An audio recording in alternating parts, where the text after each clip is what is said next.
क्या आपने कभी सोचा है कि महाकुंभ क्यों लगता है और इसकी क्या विशेषताएं और महत्व है? महाकुंभ का आयोजन भारत के 4 पवित्र स्थानों प्रयागराज, हरिद्वार, उज्जैन और नासिक में हर 12 साल के अंतराल में होता है। ये तो हम सभी लोग जानते हैं। यह विश्व का सबसे बड़ा आध्यात्मिक और सांस्कृतिक आयोजन है।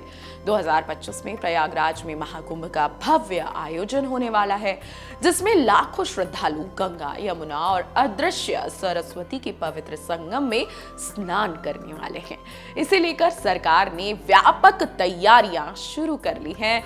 इसमें अत्याधुनिक तकनीक, सुरक्षा और सुविधाओं का ध्यान रखा जाएगा ताकि श्रद्धालुओं के लिए यह अनुभव सहज और आध्यात्मिक रूप से समृद्ध हो। महाकुंभ न केवल धार्मिक पर्व है, बल्कि यह भारतीय संस्कृति, आध्यात्मिक और एकता का प्रतीक माना जाता है। 2025 का महाकुंभ आने वाले समय में एक नई पीढ़ी के लिए धर्म और सांस्कृतिक महत्व को समझाने का एक महत्वपूर्ण अवसर बनेगा। यह महाकुंभ 13 जनवरी से आरंभ हो जाएगा और 26 फरवरी 2025 तक चलेगा, यानी यह कुंभ 45 दिनों तक लगेगा।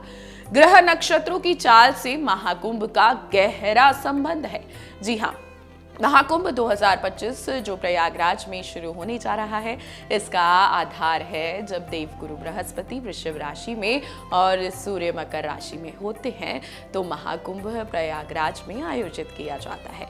2025 में यही स्थिति होने के कारण महाकुंभ प्रयागराज में आयोजित किया जाने वाला है। प्रत्येक 12 वर्षों बाद जब बृहस्पति वृषभ राशि में आते हैं, तो वृषभ राशि के बृहस्पति की उपस्थिति में कुंभ महापर्व आयोजित किया जाता है। इससे पहले 2013 में महाकुंभ का आयोजन किया गया था। अमृत कलश की रक्षा के समय जिन जिन राशियों पर जो ग्रह गोचर कर रहे थे, कलश की रक्षा करने वाले वही चंद्र, सूर्य, गुरु आदि ग्रह जब उसी अवस्था में संचरण करते हैं, उस समय कुंभ पर्व का योग बनता है। यानी जब फिर से वैसे सहयोग ग्रहों के योग के रूप में बनते जाते हैं, तभी कुंभ महापर्व का आयोजन होता है।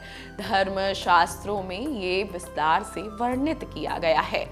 चलिए अब जान लेते हैं महाकुंभ की पौराणिक कथा और इसके महत्व के बारे में। महाकुंभ का उल्लेख समुद्र मंथन की कथा से जुड़ा हुआ है। अमृत कलश को लेकर देवताओं और असुरों में संघर्ष हुआ। अमृत की बूंद 4 स्थानों प्रयागराज, हरिद्वार, उज्जैन और नासिक पर गिनी। इन्हीं स्थानों पर महाकुंभ का आयोजन हुआ। महाकुंभ में स्नान करने से होती है मोक्ष की प्राप्ति भी। जी हाँ, मान्यता है कि महाकुंभ के दौरान संगम में स्नान करने से आत्मा के संबंधों से मुक्ति मिलती है और मोक्ष की प्राप्ति होती है। साथ ही साथ आध्यात्मिकता की जागरूकता भी महाकुंभ में बढ़ सकती है। महाकुंभ केवल धार्मिक आयोजन नहीं है, यह समाज और आध्यात्मिक और नैतिक मूल्यों की ओर प्रेरित आपको करता है। साथ ही साथ सांस्कृतिक और परंपराओं का संरक्षण भी महाकुंभ करता है। अगर आपको बता दें, वैज्ञानिक दृष्टिकोण से देखा जाए तो महाकुंभ के दौरान गंगा जल में औषधीय गुण बढ़ जाते हैं। इसका वैज्ञानिक अध्ययन भी किया गया है, जो इस पर्व की महिमा को और भी बढ़ा देता है। अगर आप भी महाकुंभ में जाना चाहते हैं और अगर आपको नहीं पता कि कैसे जाएं, तो आज ही आपको जीवांजलि ऐप को डाउनलोड कर लेना है, क्योंकि जीवांजलि ऐप में है महाकुंभ से जुड़ी सभी जानकारी। अगर आप चाहें तो जीवांजलि की वेबसाइट पर भी जा सकते हैं। अगर आपको महाकुंभ से जुड़ी छोटी जानकारी चाहिए, जैसे कि कैसे जाएं, कैसे पहुंचे वहां, कहां रुकें, कहां खाएं, कैसे स्नान करें, कब शाही स्नान होगा, क्या सही समय होगा घाटों पर स्नान करने के लिए, ये सभी जानकारी आपको जीवांजलि की ऐप पर मिल जाएंगी। डिस्क्रिप्शन में हम ऐप का लिंक भी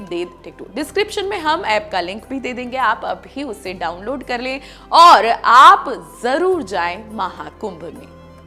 अगर आपको हमारा ये वीडियो पसंद आया हो तो हमारे चैनल जीवांजलि को सब्सक्राइब करें